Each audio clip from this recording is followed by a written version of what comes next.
who has been tasked with coordinating the aid agencies after the violence is over.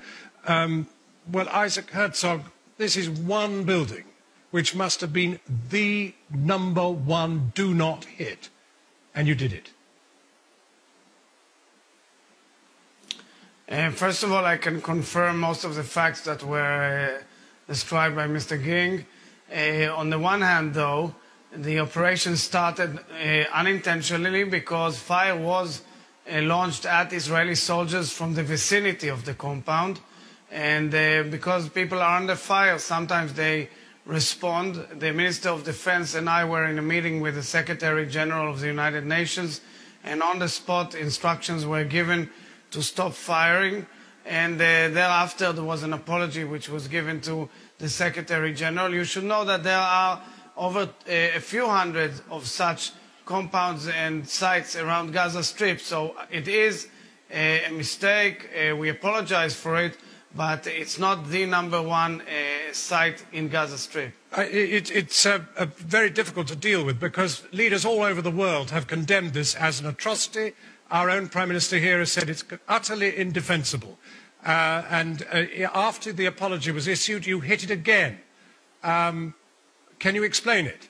I mean, is somebody out of control in your armed forces? Is somebody attacking without the permission of the High Command? Nobody is out of control. People operate under enormous stress. They've been attacked from all sides by militants, terrorists who've detonated almost every building and every street corner there. They've detonated even schools around that site. And therefore, when they opened fire and heavy fire, the fire was launched back. There may have been a mistake. We apologize for it. It happens. It happens to your forces in Afghanistan as well. Sometimes it happens when you defend your own people. Well, we had 5,000 missiles on Israel, and that's what we're trying to do. With respect, Minister, the UN has not been attacked by Western forces in Afghanistan, so far as it's possible. So we apologize for it. Well, that may be so, but you have you have maps, you have coordinates, you have people under tight control, you have a sophisticated army, and you went ahead and did it. You've been at this for 3 weeks. And you haven't hit the building yet. It's the most important UN building in the entire strip, and you did it. That's not true, first of all. And with all due respect, I beg you to, I think you have to look at it proportionately, because fire was shot from that area constantly, ongoingly, on Israeli soldiers and commanders who are trying to find those missiles that is not what the or launched at families in Israel. That is not what the commanders told John Ging. I didn't say it you from heard the him say compound. that. I said from around the compound. Yeah, no, he was not told that by the commanders on the ground. No allegation of that sort was made.